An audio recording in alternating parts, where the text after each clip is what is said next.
আসসালামু আলাইকুম। লামিনাস রেসিপিতে আপনাদের সবাইকে স্বাগতম। আবারও হাজির হয়ে গেলাম নতুন এবং মজাদার একটি রেসিপি নিয়ে। আজ আপনাদেরকে বেগুন আলু দিয়ে ইলিশ মাছের ঝোল তৈরি করে দেখাবো। তবে চলুন দেখে নিই। প্রথমেই চুলায় আমি একটি প্যান বসিয়ে নিয়েছি এবং তাতে দিয়ে দিচ্ছি 2 টেবিল চামচ পরিমাণ সরিষার তেল। তার ভিতর দিয়ে দিলাম 1 চিমটি আস্ত জিরা আর 2টা শুকনো মরিচ।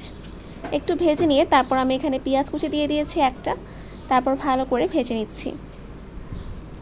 পেঁয়াজটা ভাজা হয়ে আসলে আমি এখানে সামান্য পরিমাণে পানি অ্যাড করে দিলাম আর একে একে সব মশলা দিয়ে দিচ্ছি। প্রথমে দিয়েছি 1/2 চামচ পরিমাণ হলুদের গুঁড়ো, দিয়েছি 1 চামচ পরিমাণ লাল মরিচের গুঁড়ো, দিয়েছি 1/2 চামচ পরিমাণ ধনিয়া গুঁড়ো, দিয়েছি 1 টেবিল চামচ পরিমাণ পেঁয়াজ বাটা আর 1 চামচ পরিমাণ আদা রসুন বাটা। মশলাটাকে এবার খুব ভালো মতো কষিয়ে নিচ্ছি। মশলাটা কষানো হয়ে গেলে আমি এখানে আলু দিয়ে দিলাম। আলু আমি এখানে দিয়েছি 2টা বড় সাইজের, এরকম লম্বা লম্বা করে কেটে দিয়েছি। তার সাথে আমি সামান্য লবণ দিয়ে আলুগুলোকে ভালো করে একটু কষিয়ে নিলাম। তারপর একটু পানি অ্যাড করে দিয়েছি আর দিয়ে দিলাম বেগুনগুলো তো দেখতেই পাচ্ছেন কিভাবে আমি কেটে নিয়েছি।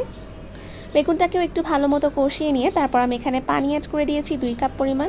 যেহেতু ঝোল রাখবো তাই পানিটা একটু বেশি করে দিয়েছি। তো বেশ কিছুক্ষণ পর যখন ঝোলটা ফুটতে শুরু করবে সে পর্যায়ে আমি এখানে ইলিশ মাছগুলো দিয়ে দিব। মাছগুলোকে আমি পরিষ্কার করে ধুয়ে আগে থেকে লবণ আর হলুদ দিয়ে মাখিয়ে রেখেছিলাম। তারপর মাছগুলোকে আমি অ্যাড করে দিয়েছি আর ভালো মতো সিদ্ধ হয়ে আসা পর্যন্ত রান্না করব। তারপর আমি কিছুটা পরিমাণ ধনেপাতা কুচি ছিটিয়ে দিয়েছিলাম। আর লাস্ট মুহূর্তে দেখতেই পাচ্ছেন আমাদের রান্নাটা কিন্তু একদমই হয়ে গিয়েছে।